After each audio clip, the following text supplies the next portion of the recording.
Bonjour à tous, j'espère que vous allez bien. Je suis vraiment très heureuse de vous retrouver pour cette nouvelle émission 100% web et 100% déco. Je vous parlerai ici déco, lifestyle, artisanat, bien-être, savoir-faire, tout ça rien que pour vous. Et on commence cette nouvelle émission avec un coaching déco. Cette fois, je vous emmène au cœur de mes projets. On parlera déco, aménagement, mais également travaux. Ensuite, direction Marseille, où je pars à la rencontre d'Aurélie, fondatrice du blog Blueberry Home. Elle nous confie ses nouveaux projets et nous fait même faire une petite visite de son intérieur. Pour finir, direction Caen, et oui, on voyage dans On parle déco. On y retrouvera mon amie Laurence Dutilly qui nous ouvre les portes de l'Annexe, un de ces lieux que j'aime tant.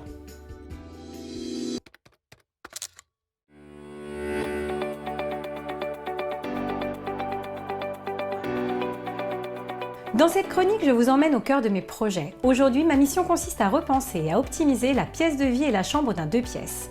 Dans la pièce de vie, les propriétaires aimeraient ouvrir davantage les espaces pour profiter visuellement d'un plus grand volume et retravailler l'espace repas.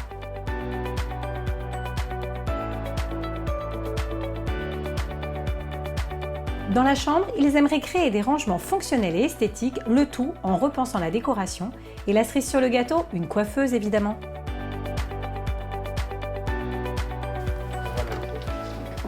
Mathilde ?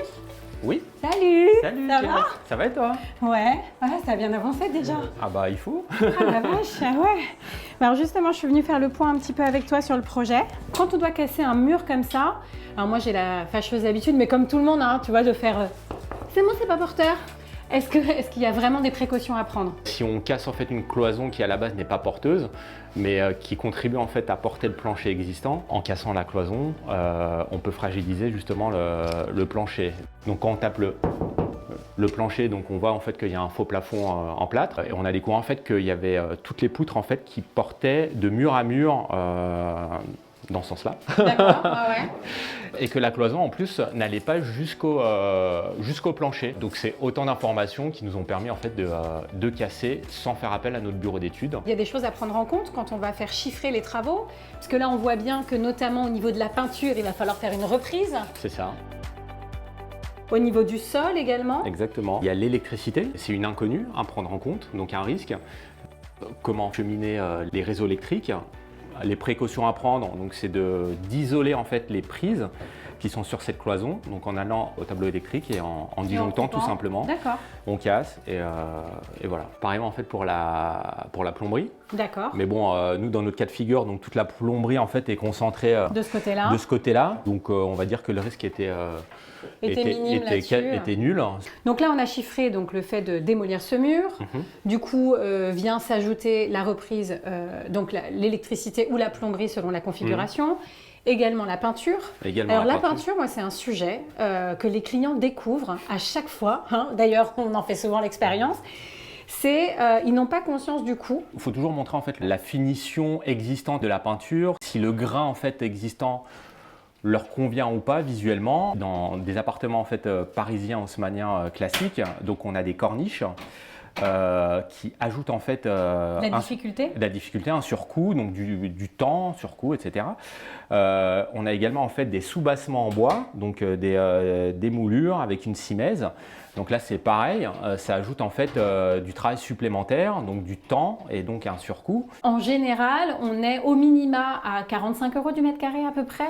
C'est ça, entre 45 et 50. 45 et 50 du mètre carré au minima. Et moi j'ai vu des chantiers où tu parlais de moulure effectivement, où en plus on a dû passer l'électricité. Donc ça veut dire casser la moulure pour pouvoir la reconstruire après. Ça. Et là, on était à peu près à 80-85 € du mètre carré. C'est dans cet ordre de grandeur. Lisa et Florian, eux, avaient envie de partir essentiellement pour du Made in France, notamment sur l'ameublement, mais aussi ils voulaient des matériaux biosourcés, éco-responsables. Donc on a de la peinture naturelle, on a un sol naturel également. Est-ce que ça, ce sont des demandes que tu commences à voir émerger de ton côté ? Alors oui, j'ai de plus en plus de demandes à ce niveau-là, tout ce qui est lié en fait à l'écologie. Ok, bah écoute, la team parfait. Donc là, il reste plus qu'à mettre en place, il reste plus qu'à la peinture, l'électricité, le sol, la mise en place de ce plan de travail. C'est ça. Et il y a du boulot encore. C'est bon les gars, vous pouvez percer.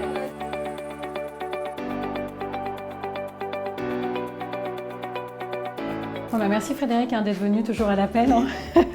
Alors le projet tu le connais, donc c'est une chambre où il fallait vraiment optimiser l'espace. Donc on a décidé avec Lauriane de créer un pont de lit. Alors c'est vrai que ça revient vachement à la mode, donc l'idée c'est d'avoir eh bien, du rangement tout autour et puis sur le mur qui est ici, de pouvoir avoir également tout un linéaire de rangement. Autre problématique, c'était surtout la circulation autour du lit, vu la configuration de la pièce qui est toute petite. Ouais, c'était ça. Et rattraper les faux niveaux, les murs qui partent en... Oui, parce que celui-là, on s'en rendait pas compte Voilà. sur les plans, mais celui-là, en fait, il part en trapèze. Exactement. Mais du coup, moi, si j'ai envie d'avoir un rangement droit, comment ça se passe? Eh ben, on rattrape le niveau, on part à une cote donnée, qui va être, alors là on a décidé que ça fasse 60 pour conserver la partie penderie, et sur ce pan de mur là, la partie va être plus profonde, donc plus à l'aise. Donc il y aura monsieur qui sera à gauche puisqu'il a besoin d'une carrure, voilà, et madame prendra la partie droite. Moi en fait j'avais décidé de faire donc une tête de lit comme ça. Donc là il faut faire attention en fait à la distance parce qu'on peut pas tout faire sinon ça s'affaisse, c'est ça? Alors c'est soit on a des astuces de faire des petits caissons suspendus. D'accord. Et on vient camoufler l'assemblage des petits caissons par un panneau qui cache l'assemblage des panneaux. D'accord. Sinon, il faut prévoir une tête de lit complète en soutien de ce pont. D'accord. Et alors, il y a également les matériaux. Là, on a le choix entre alors, ce qu'on appelle soit du médium. Donc le médium, c'est de la particule de bois, mais très hautement dense. T'as pas un échantillon? Toi qui te balades tout le temps avec un échantillon? Bien sûr, bah oui, bien sûr. bah alors. Bien sûr. On a la première option en médium à peindre, donc c'est de la particule de bois hautement compressée, donc il faut juste prévoir le poste peinture par la suite. D'accord. Sinon, on a les options mélaminées, donc là c'est un produit fini, l'entretien très facile et la densité est très importante, donc et dans le temps ça ne bouge pas. Et là, on va avoir des décors soit imitation bois. Voilà, alors on a très bien évolué au niveau des stratifiés. Il y a des imitations bois très jolies. Ah ouais, avec les nervures et voilà, tout, c'est top. le veinage du bois. Ou après sur des... Ah, mais t'as des nouvelles couleurs. Ah ouais, j'adore. Et on a les terracotta. Ah, la fameuse terracotta. Ok.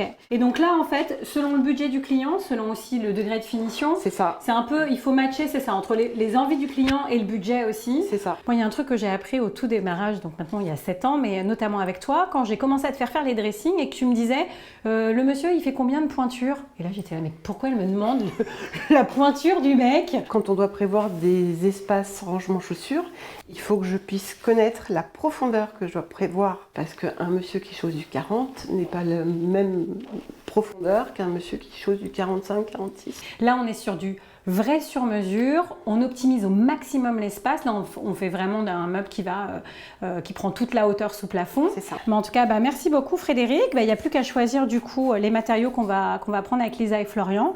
Et puis nous, on se revoit sur l'avancée des travaux. Ça marche? Je te laisse un peu travailler. Hop, je te redonne tout ça.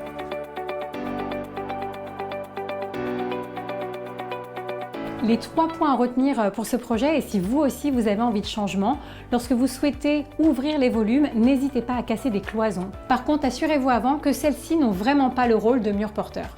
Deuxième point, pour optimiser les moindres mètres carrés, n'hésitez pas à faire appel à des spécialistes, notamment pour le sur-mesure. C'est très important, cela en plus donnera une plus-value à votre appartement en cas de revente et surtout, il prendra en compte votre façon de vivre au quotidien et vos besoins.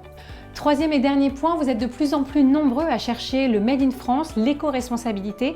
Sachez qu'aujourd'hui, il existe de nombreuses marques françaises qui jouent le jeu et aussi de nombreux matériaux tels que de la peinture biosourcée, des sols souples ou même des sols naturels. Donc n'hésitez pas à vous renseigner. Et maintenant, je vous propose de découvrir le projet dans sa globalité.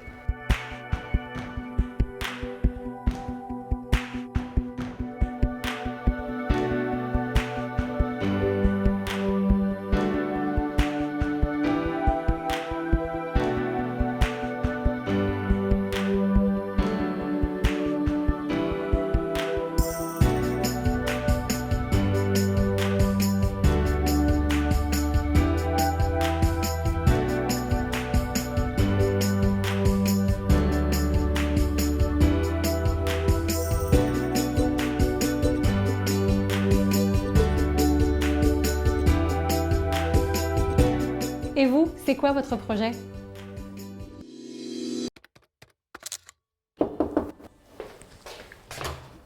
Salut Aurélie. Salut, ça va? Ouais, Bienvenue. Ah bah ouais, moi aussi. Écoute, je suis ravie de te recevoir ici. Ah, c'est génial. Ouais.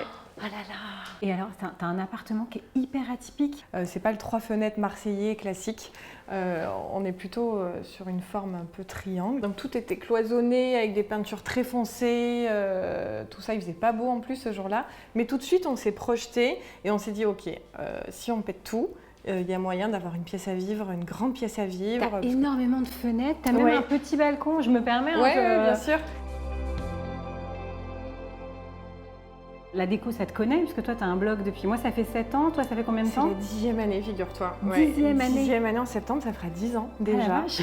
Ouais, du coup, en fait, c'est un bébé, quoi. Bah ouais. Là, tu es vraiment au cœur de mon terrain de jeu. Donc, si tu veux, c'est vrai que je me sers beaucoup de mon intérieur pour trouver des sujets, des idées d'articles et mettre en avant toutes les marques partenaires et mes coups de cœur déco que je découvre encore aujourd'hui, quoi. Moi, je sais que tu adores les luminaires. Ouais. Alors moi, je suis complètement fan déjà Ouais, de ceux j'adore. que j'ai au-dessus de la tête. Et c'est la marque Honoré, qui est une marque marseillaise. D'accord. J'aime beaucoup, tu as pu le voir, j'aime beaucoup les lampes tissées. Il y a des périodes où je suis inspirée par une couleur, une matière, un motif. Et je vois que ça en fait. Et j'ai envie d'en parler, j'ai envie de le mettre en avant et surtout de montrer aux gens comment se l'approprier. Quand on est arrivé, naturellement, on a tout fait blanc. Et en fait, très vite, sur une grande surface comme ça, on s'est dit, tiens, c'est quand même un peu trop blanc, ça manque de chaleur. Et petit à petit, on est venu ajouter de la couleur avec ce mur noir, par exemple.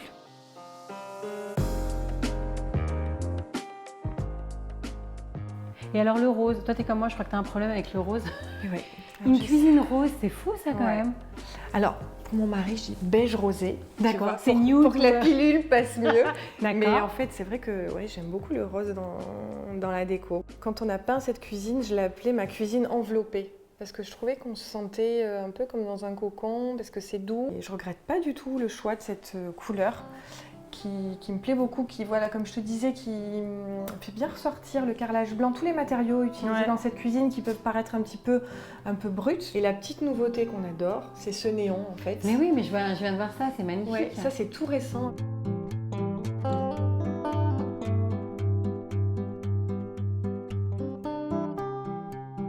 Alors, ce qui est marrant, c'est que dans ta cuisine, tu as quand même suffisamment de rangement et que dans ton salon, tu exposes une étagère avec ta vaisselle.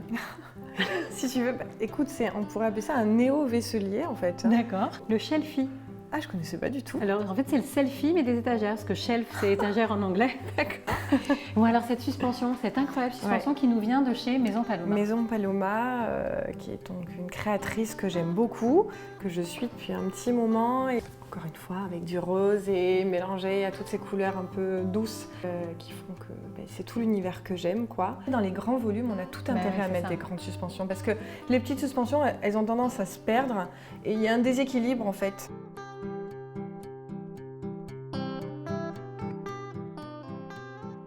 Et donc là, du coup, pour la salle à manger, tu as choisi un gris vert. Que j'ai fait faire aussi sur mesure avec un nuancier, comme pour la cuisine. D'accord. Et alors, moi, j'aime beaucoup, si je peux me permettre, c'est ce petit... Alors, parce que je découvre ton appart, mais en même temps, je le connais. Hein. C'est ce petit bout de mur, en fait, qui est ouvert. Tout à fait. Qui permet de quoi en fait? C'était de faire la transition entre coin jour, coin nuit? C'est ça, parce que là, tu vois, on pourrait croire que c'est d'origine avec la colonne, etc. Ouais. Mais en fait, on l'a rajouté. Ce sont des astuces que tu as découvert dans ton mode de vie. Et en fait, il y a 1 an, tu décides de sauter le pas, c'est ça qu'on dit, hein, C'est ça. et de te lancer en tant que décoratrice d'intérieur. Et oui. J'ai envie d'aller en fait vers les gens. J'ai envie de les aider, d'aller les rencontrer. Je suis plutôt contente parce que ça a été très bien accueilli et aujourd'hui, après 1 an, le bilan est assez positif. Donc voilà, là c'est la chambre de la grande, Marilou, 7 ans. On sent que c'est une chambre d'enfant, Oui. tu vois, de par le linge de lit, de par différents accessoires déco. Mais ça fait pas, ça infantilise pas. Je l'oriente vraiment dans mon univers, quoi, tu vois. Donc c'est vrai que le linge de lit, on va partir sur des couleurs d'enfant, mais dans des motifs assez sobres, tu vois. Et c'est vrai qu'on n'est pas dans une chambre très girly, trop chargée non plus. Ouais. Et alors ce que je vois, c'est qu'il y a vraiment beaucoup de choses à sa disposition. Ouais. Il y a beaucoup de choses niveau bas. Enfin là, elle Ouais, peut ranger, c'est là, elle ça. peut jouer. La difficulté de sa chambre, c'est qu'elle n'avait pas d'arrivée électrique au Non. plafond, d'accord. Elle avait juste une prise là et on s'est dit, tiens, on va trouver un abat-jour un peu sympa, un peu esprit nuage, aérien. Il n'y a jamais de problème en déco, tu vois, il y a toujours des Il n'y solutions. a que des solutions, c'est ça. Bon, alors moi, je suis pressée de voir la chambre de la plus petite. Ah bah allons-y. C'est brune. Ouais, c'est ça. Une création de Sandrine Tortiquian, mais je suis fan. Quand elle m'a gentiment proposé de me faire découvrir son travail, je me suis dit, tiens, où est-ce que je vais placer cette beauté de lampe, quoi. J'ai tout envisagé dans l'escalier, dans le salon, et c'était le moment où j'étais enceinte. J'étais en train de me projeter sur la chambre de Brune, et je me suis dit, tiens, ça peut être trop chouette.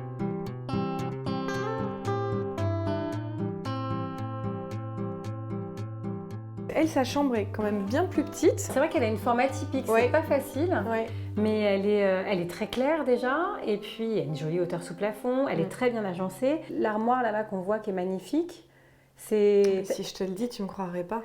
Vas-y, bah dis-le moi du coup. Bah, c'est une Ikea aussi. Mais non. Bah oui. Je l'ai repeint et j'ai changé les boutons de porte. Ah ouais, d'accord, ça fait complètement vois, meuble tu vois. chiné. Et alors, je crois savoir que ces demoiselles ont une salle de bain privée. Et oui.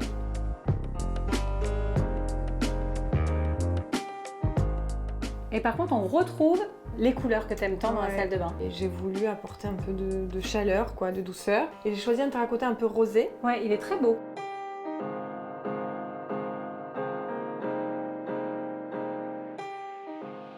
Ah là là. Notre espace. Tu Ah vois. ouais. Ouais. Direct vue sur la terrasse.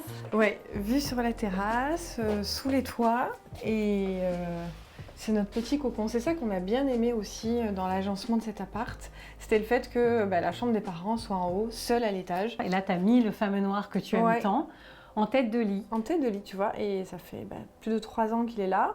Et je m'en lasse pas du tout. Et alors là, pas de lampe de chevet. Tu joues encore avec, Ouais. avec les câbles suspendus. Avec les câbles suspendus, et c'est 2 petites suspensions que mon chéri a réalisées, parce que fut un temps, quand il avait un peu plus de temps, il faisait de la céramique. Et alors, c'est vous ça? Qu'est-ce que Écoute, t'as fait? C'est des volets, tu t'es dit tiens, je vais les recycler.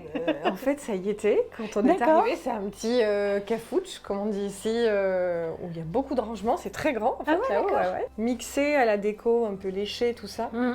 Je trouve que ça fonctionne plutôt bien. Bon là, je crois que le temps s'y prête. T'as envie d'y aller, hein? Bah ouais, Ouais, on tu va y aller. m'emmènes. Ouais, ouais.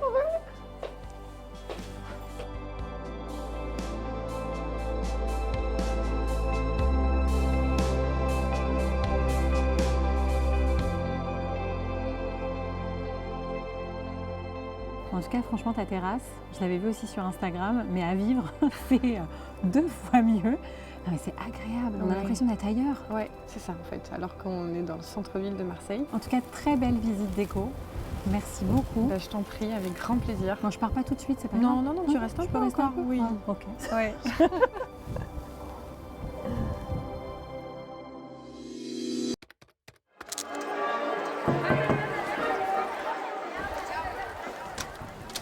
Salut. Salut. Bienvenue chez toi. Merci. Je t'offre un petit thé. Ouais, est-ce que t'es bien installée? C'est vrai que nous on s'est rencontrés, moi je pensais que, que tu venais d'ouvrir des lieux, mais ton parcours il va au-delà de ça. Et pour moi c'est important d'en parler parce que ça explique le bien-être qu'on ressent à chaque fois qu'on passe la porte d'un de tes lieux. Ça, c'était vraiment quelque chose qui était hyper important pour moi, c'est que les gens se sentent bien. Créer des lieux vraiment comme si c'était chez moi, pour recevoir des gens. Et j'aime les recevoir comme si c'était des amis, la famille, j'y ai mis autant d'attention. Moi, j'étais à Paris, je bossais en tant que styliste, art de vivre. Et d'ailleurs, on faisait beaucoup de photos à la maison et c'est grâce à ça que j'ai eu beaucoup de gens qui sont passés et qui me disaient tout le temps que vraiment on se sent bien. Donc j'ai quitté Paris parce que j'avais envie j'aspirais à une vie plus posée et j'ai cherché un lieu, un endroit pour que les gens puissent vraiment venir se poser, se ressourcer, vivre une expérience. Donc j'ai vraiment voulu faire un projet qui me ressemble. Donc l'annexe c'est le lieu où... L'annexe, c'est là où on est. Alors, c'était une petite maison avec une mangeoire et à l'étage, il y avait une pièce de vie. Voilà, juste une pièce de vie. On y accédait par un escalier extérieur. Tu as vraiment cette facilité à pouvoir te projeter dans les lieux. C'est vrai que j'ai passé beaucoup de temps assise comme ça, ici, à essayer vraiment d'imaginer quelle serait la façon la plus agréable de vivre là. Alors j'ai fait quand même une extension, qui est la partie salon. J'adore mélanger les styles et donc j'ai gardé vraiment l'authenticité de cette petite maison en pierre de Caen. Et la partie que j'ai rajoutée, c'est une partie très design, parce que c'est un cube que j'ai fait recouvrir de métal noir. Et c'est ce que j'aime, c'est justement ce contraste entre le moderne et l'ancien. Les cuisines et les salles de bain, c'est vraiment les deux pièces que je préfère travailler. Je veux que ça ressemble à une pièce à vivre et non pas à une pièce technique. J'ai misé sur le contreplaqué, du contreplaqué d'extérieur. Là, j'ai pris la finition bouleau. D'accord. Donc, Donc c'est en plus du bois qui est hyper accessible. Et après je me dis mais c'est vraiment super, donc j'ai voulu continuer avec la montée d'escalier, pareil pour le coup qui est tout en bouleau, donc ça prolonge un peu, ça fait un lien avec le haut. tout à fait. Et comme j'avais des petites fenêtres qui étaient très profondes avec de grosses, ça faisait des grosses niches pour que ce soit pas froid et vraiment conserver le côté chaleureux. Pour le coup, T'es je venue suis venue mettre le contreplaqué dans mes encadrements de fenêtres pour que ce soit plus lumineux, plus chaleureux. Donc on a la partie extension qui est devenue donc, Qui est le devenu salon. le salon et la chambre d'appoint, puisque là tu as un canapé lit qui a un excellent couchage. Et c'est pour ça que j'ai fait une immense porte en bois, pareil, en contreplaqué, qui est ouverte dans la journée. Donc en fin de compte, ça permet vraiment d'avoir une circulation dans la pièce. Et le soir, si quelqu'un dort là, il suffit de repousser la porte et ça t'isole et ça te fait une chambre finalement. Le toit de l'extension devient la terrasse de la chambre là-haut et tu as aussi une terrasse en bas. Donc en poussant à l'extrême, le matin, chacun peut prendre son café sur sa terrasse, tranquille. On se parle qu'à partir de 10h. C'est ça, voilà. On a également en fait une ancienne grange Ouais. que tu as réhabilitée. Et du coup, tu as fait une cuisine extérieure. C'est une cuisine où tu as une plancha et ça fait un autre lieu de vie. Voilà, D'accord. parce que moi j'aime beaucoup, en fonction des heures de la journée, du soleil, te dire que tu vas à tel endroit, tel endroit. L'escalier qui est derrière toi. Ça c'est moi qui l'ai fait. D'accord. Enfin, c'est moi qui l'ai fait. D'accord. Non, je l'ai dessiné, sachant qu'on était très peu large, donc j'avais envie de quelque chose d'assez graphique, de pas trop épais. Et après, je me dis, c'est quand même très graphique, mais pas très pratique. Donc, pour le coup, je suis repartie sur le bois. J'ai fait un cadre avec un système de tasseaux fixé dans le sol et dans le plafond. Donc, le jour où j'ai envie de l'enlever, je peux l'enlever. Et ça fait un espèce de garde-corps. Tu mixes les époques. Ouais. Il y a du mobilier contemporain, on va retrouver des objets chinés. J'aime beaucoup, moi, notamment ces suspensions qui sont dans la cuisine. Ouais, qui viennent d'Inde. J'ai beaucoup voyagé pour mon boulot quand je partais en reportage. Et c'est vrai que j'allais tout le temps chiner. T'as un don pour ça. Hein. Ben, c'est vrai T'as que l'œil, hein. j'ai l'œil, ouais.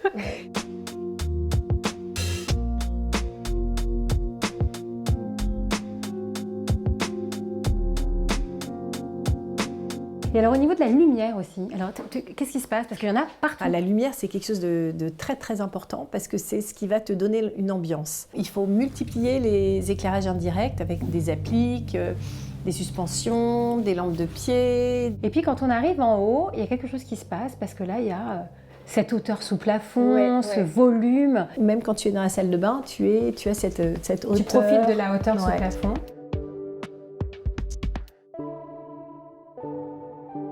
Et alors, ce que j'aime beaucoup aussi dans tes salles de bain, pour ceux qui sont curieux et qui connaissent déjà Caen ou qui sont en train de regarder les appartements à Caen, il y a pas mal de verrières. J'ai voulu la mettre plus haute, déjà pour que quand tu es sous ta douche, la verrière elle arrive au niveau de l'épaule. Donc si tu es sous ta douche, toi tu peux voir l'extérieur et si quelqu'un passe, enfin je veux dire c'est pas gênant. Comment on arrive à un engouement pareil? Comment on arrive à une connaissance des choses? Tu es quelqu'un de très curieux, Laurence? Je suis très visuelle, D'accord. donc j'ai vraiment besoin de me nourrir tout le temps d'images, de magazines. Et puis j'aime les objets, donc et puis après moi je les réinterprète à ma façon, plus dans la façon dont je vais les associer entre eux. La déco, c'est pas que visuel, ça doit passer par les 5 sens. Donc tu as la vue, alors déjà voir un peu comme ça, d'avoir des choses harmonieuses. C'est l'odeur aussi. C'est très important d'avoir une empreinte, je trouve, olfactive. Tout de suite, tu sais où tu es. D'ailleurs, pour la petite histoire, cette table-là, c'était pas ça avant. Non, ça c'est une nouvelle table parce que finalement, De fil en aiguille, j'ai lancé ma ligne de mobilier. D'accord, donc tu ne Voilà. trouvais pas de table qui te plaisait? Surtout les tables basses où je ne trouvais pas de table qui me plaisait. Donc j'ai commencé par des tables basses et par des pics cierges aussi, comme on peut voir derrière toi. Ah, c'est celui que j'ai allumé. Ah oui. C'est celui que tu as allumé.